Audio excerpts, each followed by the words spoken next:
Bueno, ahora sí ya estamos. Vamos a comenzar entonces. Vamos a la primera carta del apóstol Pedro, como veníamos estudiando, como veníamos siguiendo ya varios hermanos. Tuvimos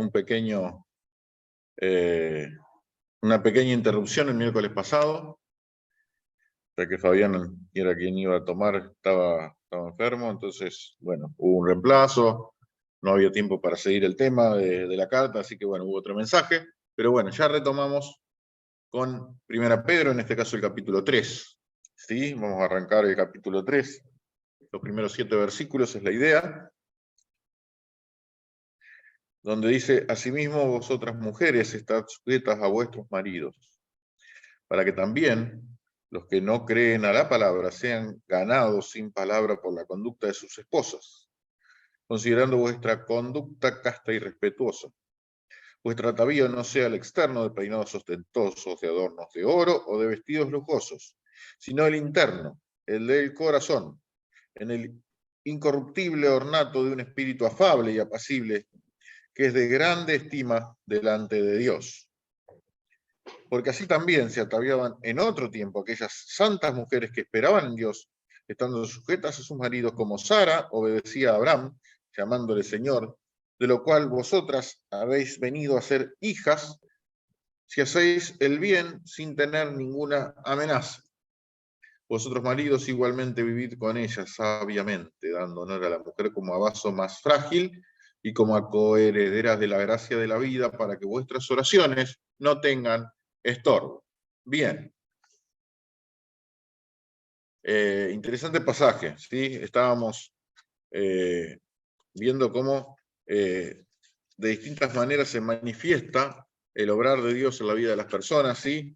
Estábamos siguiendo este bosquejo que, bueno, que había armado Fede en base a distintas formas de separar esta carta. Y bueno, estábamos con obligaciones cristianas, ¿sí? Y a esto le llamábamos el código de sujeción en las cuestiones domésticas, en las relaciones domésticas, ¿sí? Y acá, bueno, voy a abordar un poco la relación matrimonial, ¿sí? Y bueno, ¿de qué se trata la relación matrimonial? Y también un poco cuestiones vinculadas a la vida diaria, a la vida cotidiana de las mujeres. Así que bueno, ahí arranca el apóstol, ¿no? Versículo 1 hemos leído.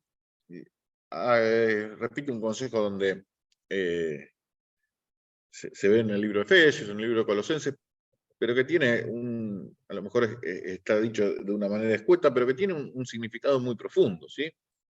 Donde dice: mujeres, están sujetas a vuestros maridos, ¿sí? Cosa que se viene diciendo también en diferentes lugares, ¿sí? En otros textos quizás se amplía más la idea de que, bueno, sujeción no es lo mismo que opresión, ¿sí?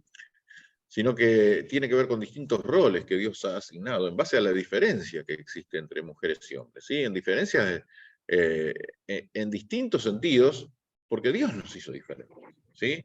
Tengamos presente eso en medio de tiempos donde la confusión a veces abunda, donde la confusión se trata de, digamos, donde distintas ideologías tratan de confundir justamente el orden de lo que Dios ha mostrado y ha dado. Pero la realidad es que las diferencias en algunos casos son evidentes, ¿sí? Son físicas, en algunos casos son genéticas, en realidad más profundo incluso se podría decir que las diferencias físicas son una manifestación de una diferencia ya genética en cuanto a cómo estamos constituidos en cada célula de nuestro cuerpo, ¿sí? Son diferencias emocionales, son diferencias aún, hemos visto alguna vez, de constitución cerebral. Nuestros cerebros no son iguales. Es decir, el cerebro femenino, el cerebro masculino, algunos hay ventajas y desventajas en ambos casos, pero los cerebros no son iguales, ¿sí? No vamos a entrar mucho en detalle. Pero bueno, esa cuestión, como dijimos, decimos algunas ventajas para el hombre, algunas ventajas para la mujer, algunas desventajas para el hombre, algunas desventajas para la mujer. No vamos a entrar en detalle, pero somos diferentes. Parece ser una perogrullada, parece ser una obviedad. Lamentablemente, hoy por hoy hay que dentro de poco, como decía un autor, va a haber que explicar por qué el pasto es verde. Y sí, el pasto es verde, no es azul, no es naranja, no sé. Nos gustaría quizás que sea de otro color, pero el pasto es verde. ¿Sí? Entonces, en medio de esas diferencias, Dios asigna roles.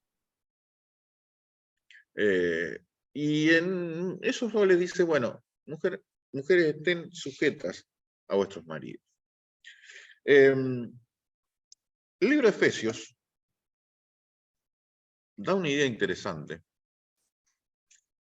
Cuando, alguna vez hemos hablado de esto, cuando habla de la llenura del Espíritu Santo, voy a citar Efesios capítulo 5, versículo 18, en donde dice acerca de la plenitud de la obra del Espíritu Santo en el corazón de los creyentes, de las personas que tienen al Señor Jesús en su corazón. Y dice, ahora vamos a conectar un poco con la idea de lo que Pedro viene transmitiendo, ¿no? Pero fíjense que dice Efesios 5, 18, lo dice el apóstol Pablo en este caso, no se embriaguen con vino, en lo cual hay disolución, antes bien, sean llenos del Espíritu, hablando entre ustedes con salmos, con himnos y cánticos espirituales, cantando y alabando al Señor en vuestros corazones, dando siempre gracias al Dios y Padre, dando siempre gracias por todo al Dios y Padre en el nombre de nuestro Señor Jesucristo, sometiéndose los unos a los otros en el temor del Señor. Entonces, una vida controlada por el Espíritu Santo, en oposición a una vida controlada por el alcohol, ¿sí? Por eso dice, no se embriaguen con vino, sean llenos del Espíritu Santo, trae diferentes consecuencias, ¿sí? Trae una consecuencia que es el ánimo, que se animan hablando entre vosotros, ¿sí? Con salmos, himnos y cánticos espirituales, es un hablar de ánimo, ¿sí? Esta es la idea. Trae como consecuencia la alabanza, cantando y alabando al Señor con el corazón. Trae como consecuencia gratitud, dando siempre gracias por todo. Y trae como consecuencia, y esto es llamativo, versículo 21, sumisión, sometiéndose unos a otros en el temor de Dios. Esta sumisión tiene algunas características, si usted lo mira con algún nivel de detalle. Es una sumisión voluntaria, ¿sí? Por eso cada uno decide someterse los unos a los otros, ¿sí? No es coercitiva. Es interdependiente, porque dice sometiéndose unos a otros, en el temor del Señor. Igual que los miembros de un cuerpo, hay por lo menos 17 unos a otros en el Nuevo Testamento. Creo que las hermanas lo están estudiando a veces en los encuentros de estudio que están teniendo los lunes cada 15 días, ¿no? Los unos a los otros que aparece 17 veces, por lo menos, en las cartas del Nuevo Testamento. Y tiene que ser reverente porque es en el temor de Dios, es por amor a Dios, por el deseo de agradar a Dios, ¿sí? Entonces la sumisión, decimos, es voluntaria, interdependiente y reverente, ¿sí? Y es una consecuencia de la llenura del Espíritu. A partir de ahí, el apóstol empieza a hablar de que las esposas se sujeten a los maridos, que los maridos amen a las esposas y demás. Como decíamos, son expresiones diferentes, hablan de roles diferentes, pero a veces es difícil distinguir claramente entre qué significa sujetarse y qué significa amar. Porque hay componentes en donde eso se une. Sujetarse voluntariamente a alguien, porque la sujeción, como decíamos, es voluntaria y no coercitiva, ¿sí? Sujetarse a alguien en forma voluntaria es dejarse de lado uno mismo por alguien. Amar con amor ágape que nos amó el Señor significa también dejarse de lado uno mismo por alguien, como el Señor se despojó de todo por amor a nosotros y se entregó a sí mismo por la iglesia. De tal manera amó Dios al mundo que dio a su Hijo. Sumisión y amor son dos caras de la misma moneda, en realidad. El darse al otro sin egoísmo como fundamento principal, ante todo, y en este contexto de un matrimonio duradero y maduro. Obviamente, no es fácil someterse los unos a los otros, no es fácil entregarse el uno al otro. Cuando más cerca estamos el uno del otro, más nos mostramos como somos, ¿sí? Y más claro se ven los muertos que tenemos escondidos en el ropero. Todos tenemos algún muerto en el ropero, ¿no? Escondido. Y ciertamente la persona que más nos ama es quien conoce todos los muertos que tenemos en el ropero, o casi todos al menos. Como decimos, el mostrarnos tal cual somos conduce al conocimiento mutuo, el conocimiento mutuo nos vuelve vulnerables. El volvernos vulnerables trae temor al rechazo. Entonces es lógico que tratemos de resistirnos a entregarnos, a sujetarnos o a someternos los unos a los otros. Pero Salomón decía con gran, enorme sabiduría, ¿no? Decía, fieles son las heridas del que ama. Proverbios 27:6 estoy citando. Es decir, a medida que la independencia del antiguo yo, que es por naturaleza, por definición egoísta, da lugar a la interdependencia de un nuevo nosotros, ¿sí? Es normal que el proceso, aunque pueda resultar doloroso, termina fructificando en forma positiva. Todavía no somos seres caídos, sí, va costando, cuesta. La transformación total en el varón perfecto, en la mujer perfecta, todavía no se ha dado, pero es algo que Dios quiere hacer. No podemos esperar llegar a una armonía plena sin pasar por el conflicto, pero es necesario a veces ese conflicto para construir un vínculo de amor, un vínculo de respeto, un vínculo de transparencia. Toda esa idea está detrás de la idea de sujeción, del entregarse, del darse al otro. Y fíjense que Pedro, volviendo a la carta de Pedro, ¿no? Capítulo 3, que estábamos observando, ahí se está sumando alguien más a la reunión, capítulo 3, volviendo al apóstol, a lo que decía el apóstol Pedro,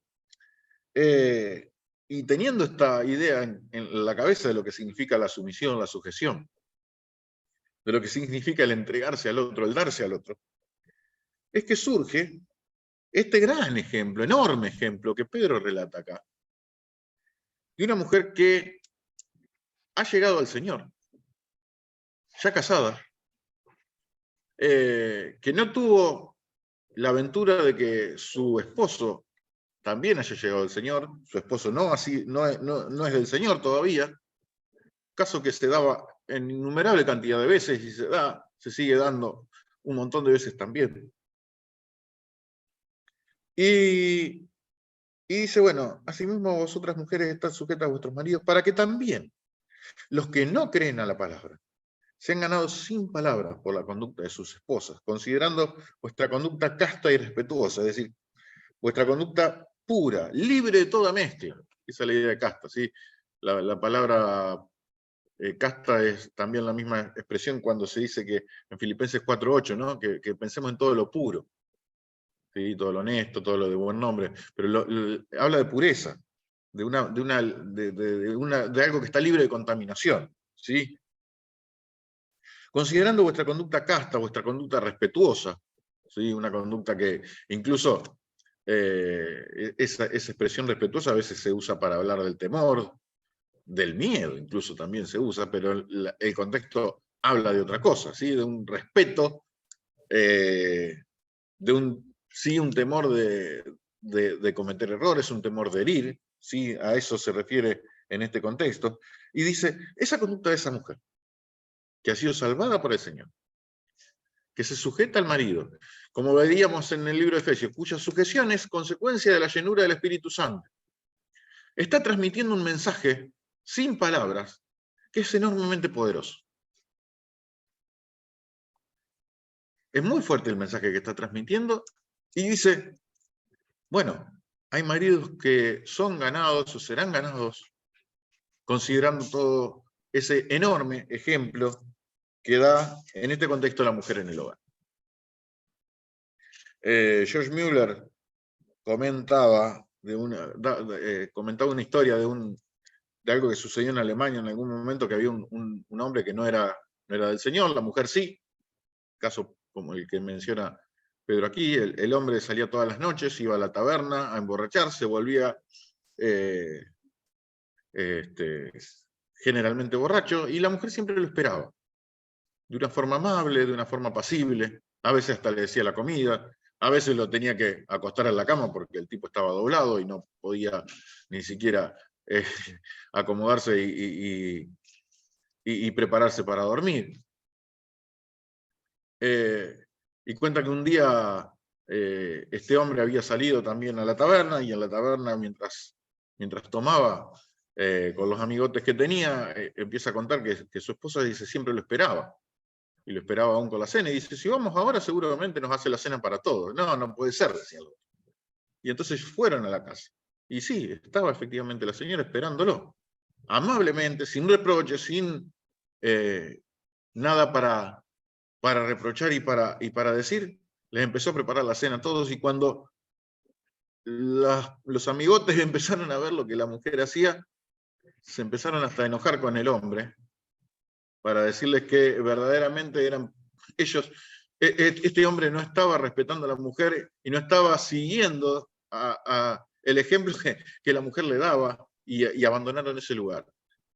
De modo tal que aún, no solamente el marido, sino también las personas que estaban a su alrededor se dieron cuenta de lo que significaba ese ejemplo que la mujer daba. Cuenta Müller que al poco tiempo el marido le pidió a la mujer justamente que, bueno, yo quiero tener lo que vos tenés. Y efectivamente la mujer le predicó el evangelio y se convirtió en Cristo, el hombre también. De eso se trata. Son ejemplos que conmueven. Pero de eso se trata lo que Pedro está diciendo. Y bueno, sucede en el contexto del matrimonio. Quizás es el más difícil en donde pueda suceder, pero sucede en cualquier contexto cuando alguien es lleno por el Espíritu Santo y da un mensaje que, aunque no tenga palabras, termina siendo muy poderoso. Dice el versículo 3. Vuestro atavío no sea el externo, de peinados ostentosos. Se estiraba mucho, incluso peinados altos, con muchas recovecos y trenzas y cosas así que se hacían las mujeres en aquel tiempo, y que obviamente que era para mujeres de una clase social alta, no era para cualquiera, naturalmente, ¿no?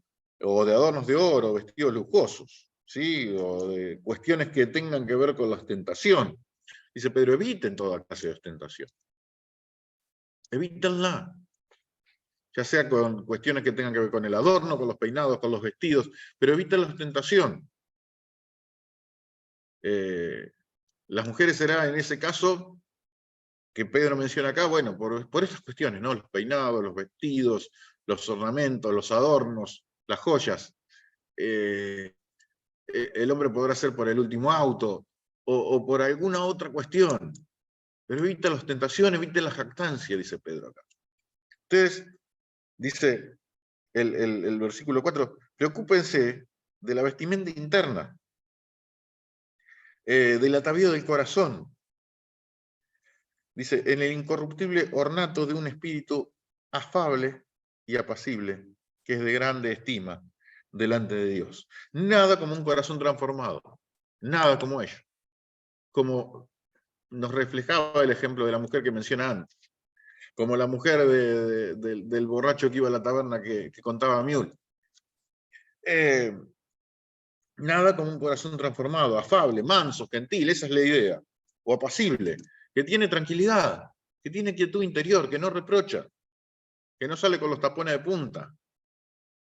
Nada como ese corazón transformado, para que sea de estima delante de Dios, para que sea de ejemplo, en este caso en el hogar, para con un marido aún que aún puede ocurrir que no sea el Señor, como menciona acá.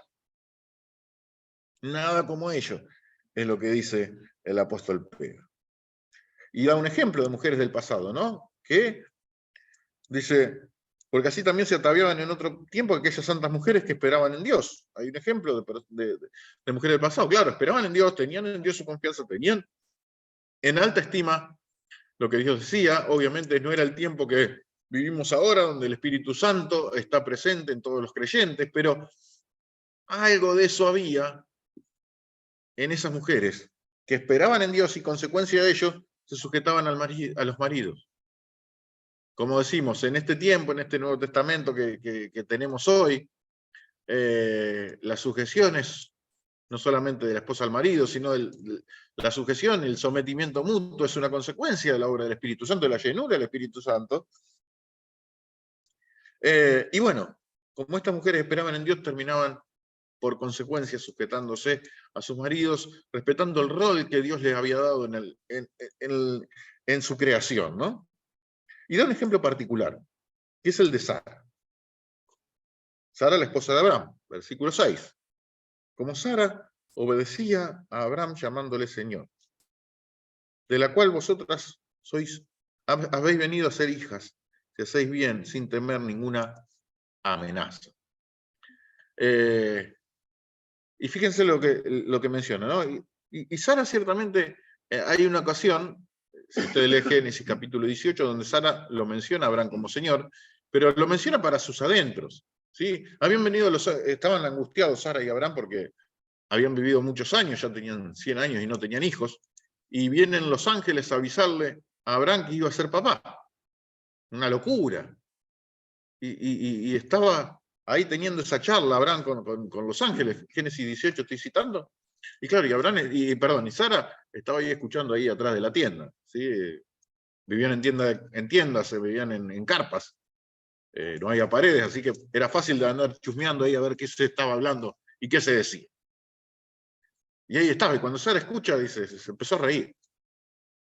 Y dice, no, ya te da, no puede ser. Y se ríe, voy a tener deleite a esta edad. O sea, se ríe incluso hasta con cierto grado de picardía, como diciendo, no, esto no puede ser. Y dice, yo voy a tener deleite aún con mi Señor, siendo que mi Señor ya es grande, ya viejo. Bueno, en ese contexto, Sara le dice Señor a Abraham, ¿no? Y lo considera de esa manera. Pero Pedro trae a colación este ejemplo, porque Sara no andaba declarando los cuatro vientos y no andaba, digamos, manifestando una subyugación, sino que simplemente lo consideraba a Abraham como la cabeza del hogar que Dios había previsto dentro de su plan, ¿sí? De esa manera lo había considerado. Entonces dice, ustedes han venido a ser hijas de Sara, si hacen el bien, y sin temer ninguna amenaza. No piensen que pueden estar siendo amenazadas, a lo mejor, aún físicamente, por maridos que pueden llegar a ser déspotas en sus hogares, sin tener ningún miedo, sin tener ningún temor, sin tener ninguna amenaza. Han venido a ser hijas de Sara, como todos los creyentes hemos venido a ser hijos de Abraham también, ¿sí? De alguna manera somos hijos de Abraham, sí, dice Gálatas 3:7. Así que, fíjense en ese ejemplo, fíjense en Sara, fíjense en aquellas santas mujeres, fíjense lo que sucede cuando las cosas se ordenan de acuerdo al plan de Dios. ¿Somos diferentes? Sí. ¿Cada uno tiene sus roles? Sí. Bueno, a cada uno le ha tocado un rol y cuando uno lo desempeña dentro de la idea que Dios tuvo, indudablemente lo que repercute es bendición, ¿sí? Como hemos leído recién, ¿sí? Que cuando está el incorruptible ornato del espíritu afable y apacible, es de grande estima delante de Dios. Y termina este pasaje ya cambiando un poquito el ángulo de la información, no cambia del todo, pero sí cambia el ángulo de la mirada. Y ahora le dice a los maridos. También, no profundiza tanto como Pablo en Efesios o en Colosenses, pero habla de los maridos. Y entonces dice, miren, ustedes maridos, versículo 7. Y va a decir algunas cosas importantes, a pesar de que no sea mucho lo que diga. Vivan con ellas sabiamente. Denle un trato sabio. ¿Sí? No se piense que son patrones de estancia. ¿Sí? El trato tiene que ser sabio, tiene que ser justo. Que sea cabeza del hogar, de nuevo, no significa que seamos patrones de estancia. ¿Sí? Que estamos con el látigo ahí y el rebenque preparado para corregir cualquier incorrección. No es así. El trato tiene que ser sabio. Den honor a la mujer, como un vaso más frágil. Naturalmente, la mujer es más frágil que el hombre, dice Pedro. Pero solo un poquito. No quiere decir que el hombre sea fuerte. No está diciendo el hombre es fuerte y la mujer es débil. No. Está diciendo la mujer es un poquito más frágil que el hombre. Porque habla de un vaso más frágil. No, el vaso frágil y el vaso fuerte. ¿Se entiende, no? Lo leemos ahí en el texto. Es un poquito más frágil que vos. Nada más. Entonces dale un trato que sea honorable. Considerala como un vaso más frágil. Considerala como coheredera de la gracia de la vida. Es decir, tenemos roles diferentes, tenemos ocupaciones diferentes. Dios nos hizo diferentes en cuanto a todo lo que habíamos visto genéticamente, físicamente, de constitución cerebral, de las cuestiones emocionales. Somos diferentes, pero en cuanto a lo que tiene que ver con la gracia, en cuanto a lo que tiene que ver con la relación con Dios, en cuanto a lo que tiene que ver con todas las cuestiones espirituales que la Biblia nos enseña, con el pecado, con la fe en Jesucristo, con todo eso, somos exactamente iguales, como coherederas de la gracia de la vida. Y lo cierra con un pequeño detalle que hay que tener presente y nunca debemos olvidar, para que vuestras oraciones no tengan esto. A veces pensamos en que nuestra vida de oración tiene que ser muy estrecha, muy elevada, pero las cuestiones cotidianas y en las cuestiones de la vida diaria también repercuten en nuestra vida de oración. Porque dice, para que vuestras oraciones no tengan estorbo. Alguna vez, hace mucho, quizás estaría bueno reiterarlo, hemos visto cuáles son los obstáculos que a veces se presentan a la oración. La oración es una práctica fundamental, central, crucial en la vida del creyente. La comunión con Dios es fundamental, pero a veces esa comunión con Dios, ese tiempo de oración, no se puede aprovechar a pleno, no produce el efecto que deseamos que produzca, porque hay algo que lo impide. Uno de esos motivos, no es el único naturalmente, es que es cuando sucede lo contrario a lo que dice Pedro acá, ¿no? Cuando el trato del hombre hacia la mujer es diferente de lo que Pedro menciona. Cuando no es tratada como vaso más frágil, cuando no es tratada con honor, cuando no es tratada con sabiduría, cuando no se considera como coheredera de la gracia de la vida, cuando se considera que hay alguna diferencia aún en la importancia y no es así, ¿sí? Hay diferencia de roles pero no de importancia. Bueno, cuando eso ocurre, tengan cuidado porque las oraciones pueden tener todo. Ustedes se pueden reventar orando, pero si hay algo que está mal, está mal. Entonces, pongámonos las pilas, hagamos las cosas bien, entendamos la enseñanza que Dios nos da y las oraciones no tendrán estorbo. Podremos verdaderamente tener una comunión con Dios que sea fluida, real, y la oración va a ser una verdadera oración. Con todo lo que ello implica. A veces oramos, pero no estamos orando de verdad. Bueno, porque hay algo que está descalibrado. Bueno, esto es una de las cuestiones que pueden estar descalibradas. Cuando esto está descalibrado, hay que calibrarlo urgentemente para que la oración sea oración en serio. Y no sea un simple monólogo, un soliloquio de algo que decimos, pero que no llega ni al techo. Entonces ahí Pedro nos planta el desafío. ¿Cómo tenemos obligaciones aún en relaciones domésticas? Que el Señor nos guíe, que nos dirija, que nos bendiga grande y poderosamente para que podamos seguir los buenos ejemplos, podamos desechar los malos, podamos tenerlo bien presente los malos también, ¿no? Porque los malos ejemplos también nos enseñan a no hacer, a ver lo que no tenemos que hacer.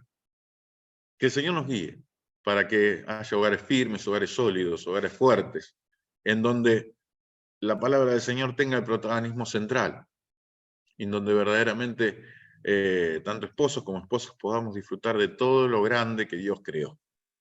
Porque verdaderamente es grande lo que Dios ha creado y esperamos y deseamos que el Señor se manifieste grandemente, ¿sí? En medio de nuestros hogares, donde hay hogares ordenados y que funcionan de acuerdo a la palabra de Dios, indudablemente habrá impacto en las personas que necesitan justamente de que el Señor esté obrando en ellos. Así que oramos para terminar, ¿sí? Te agradecemos, Señor, por este tiempo, por este momento. Gracias porque hemos podido, Señor, presentarnos delante tuyo, venir delante tuyo, un grupo de tus hijos, a meditar en tu palabra, a seguir estudiándola, a ver todos los consejos que nos das en ella, a repasar incluso las obligaciones que tenemos, y te pedimos que bendiga a los hogares, a los esposos, a las esposas, que podamos realmente pensar siempre de acuerdo a lo que vos querés. Señor, que el ornato, Señor, no sea el exterior, que el atavío importante no sea el exterior, sino sea el interior, un corazón manso, apacible, de un corazón que es gentil, que un corazón que es transformado por la obra de tu Espíritu, que es lleno de la obra de tu Espíritu, y que permite, Señor, que nos entreguemos el uno al otro en sujeción voluntaria, en afecto, en amor, en donde, Señor, haya hogares sanos, ordenados, que impacten, Señor, en la vida de una sociedad que está angustiada y que necesita, Señor, necesita del Evangelio en sus vidas. Señor, lo ponemos todo en tus manos. Te agradecemos por este tiempo, por este momento. Ponemos en tus manos los motivos que se han presentado, Señor, en el día de hoy. Te damos las muchas gracias, Señor, por todo una vez más. En el nombre de Jesús. Amén. Amén. Amén. Bueno, muchas gracias a todos. Gracias por su paciencia.